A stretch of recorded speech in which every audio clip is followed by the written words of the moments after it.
டெல்லி செல்வதற்காக வீட்டிலிருந்து தவேக தலைவர் விஜய் புறப்பட்டிருக்கிறார்.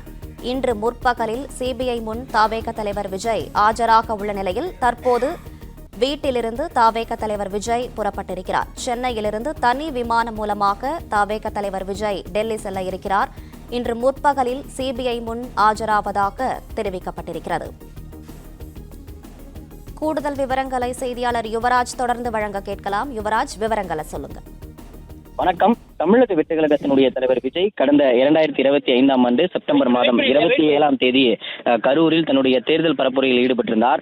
அந்த வகையில் அந்த பரப்புரையின் பொழுது எதிர்பாராத விதமாக கிட்டத்தட்ட 41 பேர் சிக்கி உயிரிழந்திருக்கக்கூடிய நிலையில் அதன் தொடர்பாக நடைபெற்று வரக்கூடிய சிபிஐ விசாரணைக்கு இன்று டெல்லியில் ஆஜராவதற்காக விஜய் புறப்பட இருக்கின்றார். தற்பொழுது சென்னை நீலாங்கரையில் இருக்கக்கூடிய தனது இல்லத்திலிருந்து விஜய் புறப்பட்டிருக்கின்றார். அந்த வகையில் டெல்லி செல்வதற்காக தன்னுடைய நீலாங்கரை இல்லத்திலிருந்து சென்னை விமான நிலையம் நோக்கி விஜய் புறப்பட்டுக் கொண்டு சென்று கொண்டிருக்கின்றார்.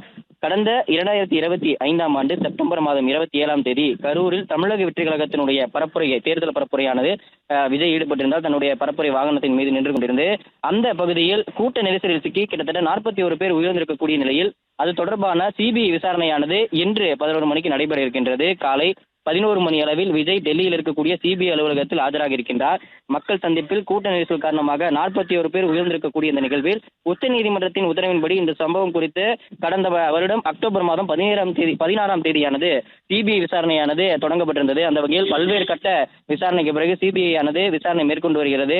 வேலுச்சாமிபுரம், அந்த சம்பவம் நடைபெற்ற வேலுச்சாமிபுரம் மற்றும் சம்பவத்தை நேரில் பார்த்தோர் என இறந்தவர்களின் குடும்பத்தினர் என பல்வேறு கட்ட விசாரணைக்கு பிறகும் தமிழக வெற்றி கழகத்தில் இருக்கக்கூடிய மாநில நிர்வாகிகள் கடந்த வாரத்தின் பொழுது நேரடி விசாரணைக்காக ஆஜர்படுத்தப்பட்டிருந்தனர். கட்சியினுடைய பொதுச் செயலாளர் ஆனந்த், ஆதவ் அர்ஜுனா, பிடிஆர் நிர்மல்குமார் உள்ளிட்டோரும் டெல்லியில் இருக்கக்கூடிய சிபிஐ அலுவலகத்தில் ஆஜராகி தங்களுடைய விளக்கங்களை கிட்டத்தட்ட 19 மணி நேரம் இந்த விசாரணையானது நடைபெற்றிருந்தது.